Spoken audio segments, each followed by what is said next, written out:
Hi viewers, welcome to our channel. ప్రస్తుతం మనతో పాటు సీనియర్ జర్నలిస్ట్ దామో బాలసార్ వారితో మాట్లాడారు. నమస్కారం సార్. నమస్తే. టీవీ5 మూర్తి గారి డైరెక్షన్లో నారా రోహిత్ హీరోగా వచ్చిన సినిమా ప్రతినిధి 2 మూవీ. సో ఇవాళ అది ప్రేక్షకుల ముందుకు వచ్చింది సార్. మరి ఈ మూవీ పైన మీ రివ్యూ ఏంటి, ఎలా ఉంది సార్ మూవీ? ప్రతినిధి 2 నిన్న జర్నలిస్టులకి అందరికి ప్రివ్యూ చేశారు నైట్. సో ఈరోజు మార్నింగ్ రిలీజ్ అయింది అది 2 స్టేట్లలో. సో ఇది ఎప్పటి నుంచో యాక్చువల్గా ఒక చిన్న సైజ్ బజ్ అయితే క్రియేట్ చేసింది. ఎందుకంటే టీవీ5 మూర్తి డైరెక్ట్ చేయడం, నారా రోహిత్ యాక్ట్ చేయడం, వీళ్ళిద్దరికి కూడా కొంత పొలిటికల్ బ్యాక్గ్రౌండ్ ఉండడం, వీళ్ళిద్దరు కూడా తెలుగుదేశానికి సపోర్ట్గా ఉన్న ఛానల్ అది అందరికీ తెలిసిందే. అట్లాగే నారా రోహిత్ కూడా చంద్రబాబు నాయుడు వాళ్ళ తమ్ముడు కొడుకు, రామ్మూర్తి నాయుడు కొడుకు. సో అందువల్ల ఇది ఖచ్చితంగా ఇది జగన్కి యాంటీగా ఉంటుంది ఈ సినిమా, తెలుగుదేశానికి ప్రోగా ఉంటుంది అన్న ఇది వచ్చింది. దాని తర్వాత ట్రైలర్ చూసినప్పుడు కూడా ట్రైలర్లో ముఖ్యమంత్రి చనిపోవడం, కొడుకు సీఎం కావడం అన్న ఇది చూసినప్పుడు ఇది జగన్కి సంబంధించిన స్టోరీ అనేది అందరూ అనుకున్నారు. బట్ నిజంగా అదేనా లేకపోతే వేరే రకంగా తీసాడా అనేది మనం ఇప్పుడు చూద్దాం. ఇది బేసిక్గా ప్రతినిధి అనేది నారా రోహిత్ సినిమాలో ఒక డిఫరెంట్ సినిమా. అది ఒక రియలిస్టిక్ పొలిటికల్ థ్రిల్లర్. సో దాన్ని పేరు చేసుకొని రెండోది వచ్చింది. బట్ దానికి దీనికి ఏం సంబంధం ఉండదు. ఇందులో నారా రోహిత్ హీరోగా చేశాడు. తర్వాత సిరి లెల్లా హీరోయిన్గా చేసింది. సప్తగిరి, జిషు షేన్ గుప్తా, సచిన్ కేడేకర్, తనికల బార్ని, అజయ్ ఘోష్, అజయ్, ఇలాగా కాస్టింగ్ అయితే మంచి కాస్టింగ్ ఉంది. ఇక టెక్నికల్ విషయానికి వస్తే మూర్తి దేవగుప్తపు, తనని టీవీ5 మూర్తి అని ఆయన పాపులరు. సో తను డైరెక్ట్ చేశాడు. తర్వాత మహతి స్వరసాగర్ మ్యూజిక్ చేశాడు. తర్వాత నాని చెమిడిశెట్టి అతను కెమెరా చేశాడు. ఇక వానరా ఎంటర్టైన్మెంట్స్ అండ్ రానా ఆర్ట్స్ వీళ్ళిద్దరూ ప్రొడ్యూసర్లు. ఇక కథ విషయానికి వస్తే ఒక ప్రజాశ్రేయస్సు పార్టీ పేరు. ఆ పార్టీకి సంబంధించిన ముఖ్యమంత్రి ప్రజాపతి ఉంటాడు. ఆయన క్యాంప్ ఆఫీస్లో ఒక బాంబు దాడి జరుగుతున్న ఆ దాడిలో ఆయన చనిపోతాడు. సో దాంతో స్టార్ట్ అవుతుంది. సో ఇప్పుడు జరగగానే ఆ పార్టీలో ఉన్న నాయకులందరూ కూడా ముఖ్యమంత్రి కొడుకుని ముఖ్యమంత్రి కావాలని కోరుకుంటారు. అతనికి ఏమి ఇష్టం ఉండదు. చనిపోయి 10 రోజులు కూడా కాలేదు, అప్పుడే రాజకీయాలు మొదలుపెట్టారు అన్నట్టుగా మాట్లాడతాడు. కానీ తప్పని పరిస్థితి. సో ఈ కాంటెస్ట్లో ఉప ఎన్నిక జరుగుతుంది ఆయన చనిపోయిన దీనికి. ఆ ఉప ఎన్నిక సందర్భంగా అక్కడ నరసింహం అనే అతను నిలబడతాడు. ఏదేమైనా ఇందులో గజేంద్ర అనే మినిస్టర్ రోల్ ఉందని అనుకుంటాడు. ఒక ఎన్ఎన్సి ఛానల్కి చెందిన చేతన్. సో అతను ఇన్వెస్టిగేషన్ మొదలు పెడతాడు. సో ఈ లోపల ఒక టీవీ ఛానల్లో జర్నలిస్ట్గా అతను జాయిన్ అవుతాడు. సో ఇంకా బేసిక్ కథ ఏంటంటే ఎవరు చంపారు ముఖ్యమంత్రిని, గజేంద్రకి ఏమైనా రోల్ ఉందా, అట్లాగే ప్రతిపక్ష నాయకుడు అయిన నరసింహన్ దాన్ని పృథ్వీ చేశాడు. గజేంద్రకేమో మంత్రి గజేంద్రగా అజయ్ ఘోష్ చేశాడు. సో వీళ్ళ రోల్ ఏంటి, ఈ లోపల సిబిఐ ఎంటర్ అవుతుంది, సిబిఐ ఎలా దీన్ని ఇన్వెస్టిగేట్ చేసింది, ఫైనల్గా జర్నలిస్టు రోల్ ఏంటి, ఈయన ఎలా దీన్ని బ్రేక్ చేయగలిగాడు, ఇది బేసిక్గా కథ.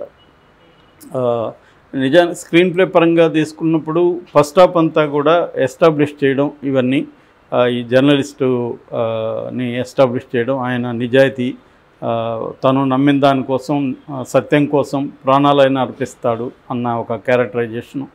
తర్వాత దీంట్లో విలన్స్ అంటే అధికార పక్షంలోనూ ప్రతిపక్షంలోనూ.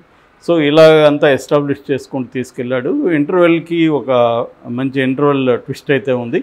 జస్ట్ ప్రీ ఇంటర్వెల్ నుంచి కొంత ఇంట్రెస్టింగ్గా స్టార్ట్ అవుతుంది. అంతవరకు పెద్దగా ఏం మనల్ని ఆకట్టుకోదు. తర్వాత నుంచి సిబిఐ ఇన్వెస్టిగేటివ్ అంటే ఇంటర్వెల్ వరకేమో ఒక రియలిస్టిక్గా సంఘటనల కూర్పులాగా వెళ్తూ ఉంటుంది. అక్కడి నుంచేమో అది ఒక పొలిటికల్ ఇన్వెస్టిగేటివ్ థ్రిల్లర్ లాగా మారిపోతుంది సెకండ్ హాఫ్. అంటే హూ కిల్డ్ సీఎం అన్న ప్యాటర్న్లోకి వెళ్ళిపోయి ఇన్వెస్టిగేషన్ స్టార్ట్ అవుతుంది. సో అయితే స్క్రీన్ ప్లే నిజానికి మనం కథ వింటున్నప్పుడు సెకండ్ హాఫ్ చాలా ఇంట్రెస్టింగ్గా ఉండబోతుంది అన్నట్టుగా అనిపిస్తుంది. కానీ సినిమాలో ఆ ఎఫెక్ట్ లేదు. సినిమాలో ఫస్ట్ హాఫ్ కంటే సెకండ్ హాఫే డల్గా అనిపించింది. అక్కడక్కడే తిరుగుతూ ఉంటుంది వాళ్ళ ఇన్వెస్టిగేషను. ఆ సిబిఐని కూడా ఎఫెక్టివ్గా చూపించలేదు. ఇది సిబిఐనా అనిపిస్తుంది. దానికంటే కూడా మన లోకల్ లా అండ్ ఆర్డర్ పోలీసులు ఇంకా బాగా చేయగలరు ఇవాళ. ఎందుకంటే టెక్నాలజీ డెవలప్ అయినాక ఇన్వెస్టిగేషన్ అనేది కొత్త మెథడ్స్లో ఉంటుంది. కానీ సిబిఐ ఏంది ఎంత డల్గా చేస్తుంది అనిపిస్తుంది. నిజంగా కూడా కొన్ని కేసులు చూస్తే సిబిఐ మీద అలాంటి అభిప్రాయం రావడంలో తప్పలేదు, కానీ సినిమాటిక్గా చూసినప్పుడు ఎఫెక్టివ్గా అనిపించాలి.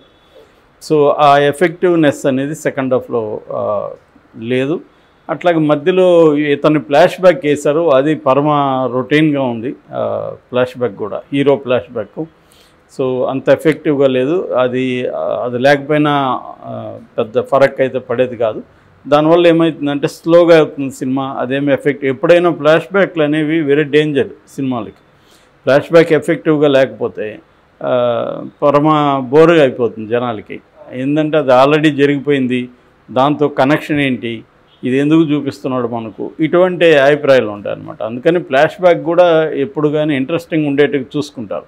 అందుకని మనకు భాష లాంటి ఫ్లాష్ బ్యాక్ సినిమాలకు ఒక భాష, ఇండియాలో ఒక భాష అనేది ఒక క్లాసిక్ అనమాట.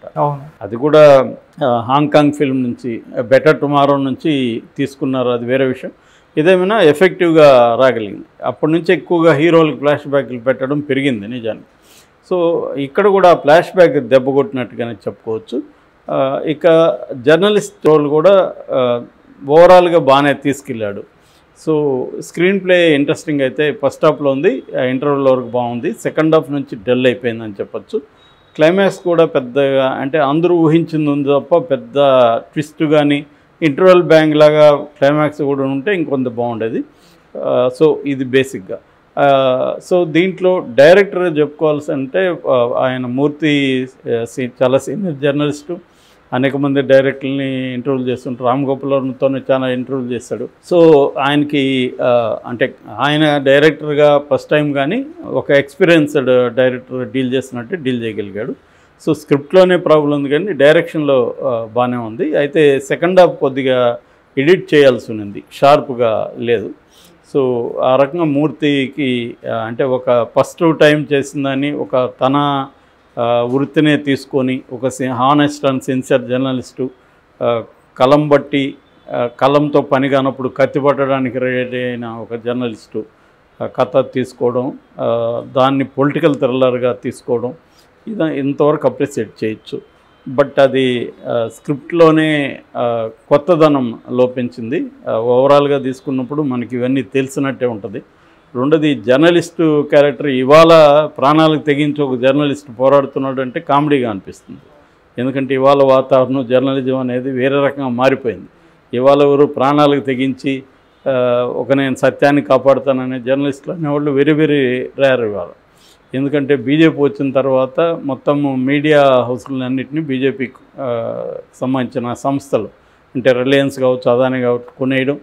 ఇక్కడ కూడా పార్టీలో ఇప్పుడు అదే మూర్తి ఏ ఛానల్లో పనిచేస్తున్నాడు, క్లియర్గా తెలుగుదేశానికి సపోర్ట్ చేసి ఛానల్లో పనిచేస్తున్నాడు.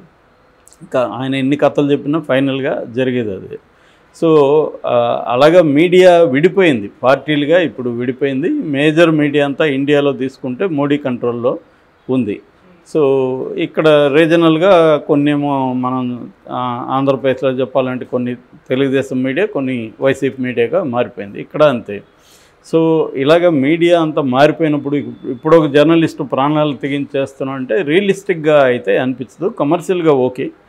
సో ఆ ప్రాబ్లం కూడా దీంట్లో ఉంది.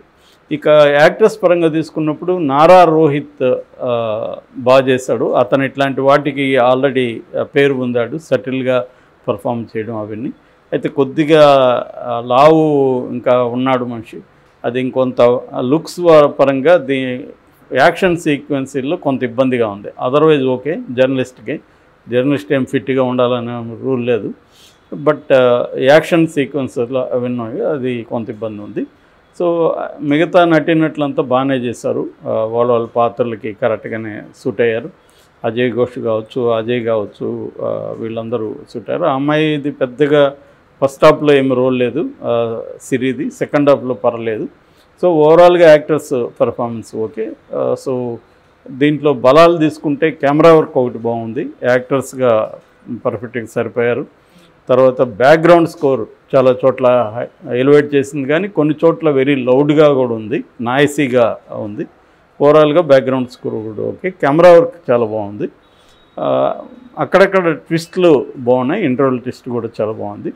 2-3 సీక్వెన్స్ల పొగలో ఫైటు అట్లాంటివి బాగున్నాయి.